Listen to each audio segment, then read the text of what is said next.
নমস্কার সুপ্রিয় দর্শক, আমার আরও একটি ব্লগে সকলকে স্বাগত জানাচ্ছি। আজকে সানডে মানে রবিবার, মানে বাড়িতে সবার বাড়িতে অনেক কাজ, কাচাকুচি থেকে রান্নার চাপ, নানান রকমের রান্নার আইটেম। যেহেতু বাড়িতে নিরামিষ চলছে, রান্না নেই বলতেই চলে। কি রান্না করব, কি খাবো, কিছুই ভালো লাগে না। তো সকালবেলাটা আজকে তো সানডে, টিউশন থাকে না পিহুনার, তো পিহুনা আর আমি তাস খেলতে বসে গেছি। ফোন দেখার বায়না করে, তো আমি বললাম যে ফোন দেখতে হবে না, চলো একটা গেম খেলি। বলছে চলো তাহলে।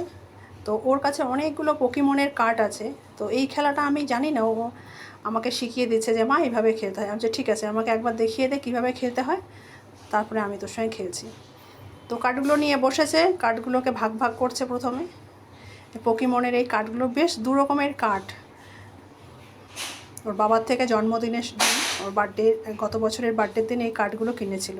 আসলে ওর পিহুনার একটা জিনিস আমার ভীষণ ভালো লাগে, নিজের মেয়ে বলে বলছি না, মানে ওর বড় বড় কোনো জিনিসের দিকে না আমি ঝোঁক দেখি না কখনো, মানে বায়না করে না। ও সবসময় কিউট কিউট ছোটো ছোটো জিনিসগুলোর দিকেও খুব ঝোঁক। এখানে ওখানে যাবে, ছোটো মোটো জিনিসগুলো কিনবে, সেটা পড়াশোনার জন্য কোনো ড্রয়িংয়ের পেন্সিল হোক, কোনো কিউট রাবার হোক, কোনো কিউট পেন হোক, মানে এই জিনিসগুলোর দিকে ওর খুব ঝোঁক দেখি, আর ওগুলোই ও কিনতে থাকে। এরকম করে ঘরে অনেক জিনিস সে কিনে রেখেছে, আর অনেক জিনিস আনার সঙ্গে সঙ্গে সে নষ্টও করে ফেলেছে, তবুও কিনতে থাকে। বাবা তো যা বলবে, বাবা মশাইকে যা বলবে তাই কিনে দেবে। আমি আমার কাছে চট করে বায়না করে কোনো জিনিস পাই না, কিন্তু ওর বাবার কাছে সব কিছুই পায়। তো যাই হোক, ছোটোবেলার এই বয়সে আমরাও হয়তো বায়না করেছি, বা আমার কাছে কী কী বায়না করেছি হয়তো জানি, সেগুলো অনেকেই মনে আছে, অনেকে ভুলে গেছি। আমরাও এরকম বায়না করেছি নানান রকম করে, এইভাবেই বড় হতে থাকবে ও। তো সকালবেলা বাসন টাসন মাজা হয়েছে, ওগুলো আর গোছানো হয়নি বাসনগুলো। আর ওই দেখো বাসন রাখার গামলাটা প্রথমেই ফেটে গেছে, বাসন রাখার গামলাটা আমাকে পাল্টাতে হবে। ওটার মধ্যেই আসলে এঁঠো বাসন রেখে দিই, আবার ধুয়ে গামলাটা পরিষ্কার করে ওর মধ্যেই গামলা ধরে আবার নিয়ে আসি। আনা নেওয়া করতে সুবিধা হয়, কারণ বাসনটা মাজতে হয় বাইরে, যেহেতু বাইরের কল রয়েছে। রান্নাঘরের বেসিন ভীষণ ছোট, ওখানে প্রায় কড়া হাঁড়ি তো মাজাই যাবে না, তো আমাকে অবস্থা যেতে হয় বাইরে বাসন মাজতে। ওই গামলা ধরে নিয়ে গেলে একবারে সুবিধা হয়, একবারে যা যা আছে সব বাসন মেজে দিয়ে আবার একসঙ্গে তুলে নিয়ে আসি। তো সকালবেলা কী রান্না করব মানে চিন্তা তো রয়েছে এখন। তো আলু সোয়াবিনের তরকারি এদিকে করে নিচ্ছি। আলু সোয়াবিনের তরকারিটা একটু ঝোল ঝোল করে রাখছি, কারণ যাতে রাত্রেবেলা রুটি হোক, পরোটা হোক, যাই হোক না কেন, ওবেলাও যেন হয়ে যায়।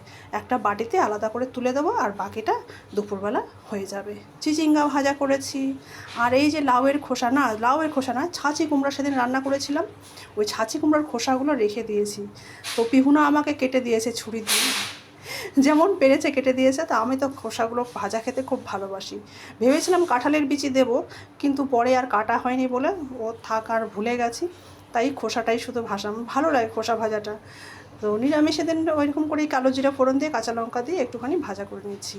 রান্না হচ্ছে ওদিকে, হতে হতে এদিকে আমার বাসি বিছনার চাদরটা আমাকে পাল্টাতে হবে, খুব নোংরা হয়ে গেছে। তো ওটাকেও তুলে নিচ্ছি, কারণ আজকে কাচবো না, আজকে এটাকে চুবিয়ে রেখে দেবো, সারা রাত ধরে এরকম করে ভিজবে, কাল সকালে কাচবো। তাহলে কি হবে, আমার খাটনিটা, পরিশ্রমটা কম হবে, আর আমার মানে গায়ে বেশি জোর দিতে হবে না, কারণ সারা রাত ধরে ময়লাটা উঠে যাবে তো বালতিতে চুবানো থাকলে। তো এইরকম আমার হয়ে গেছে, পরিষ্কার বিছানা টিছানা সব পরিষ্কার রেডি। কেমন হয়েছে বিছানাটা পরিষ্কার, ওই দিকে একটুখানি ছেঁড়াও রয়েছে বিছানা চাদরটায়। আর আমার পিহুনার সঙ্গী ওই যে বাহাদুর আকাশি কালারের, ওটা ওর সঙ্গে চাই। ওর পোষ্য, ওর কুকুর, ওকে ছাড়া ও ঘুমোবে না, ওকে ওর চাই, ওইটাই ওর খেলার সঙ্গী। তো পিহুনার ওই সঙ্গী ছাড়া একদম পিহুনার চলে না। তো আজকের মতো এইখানেই চলি তাহলে, টাটা।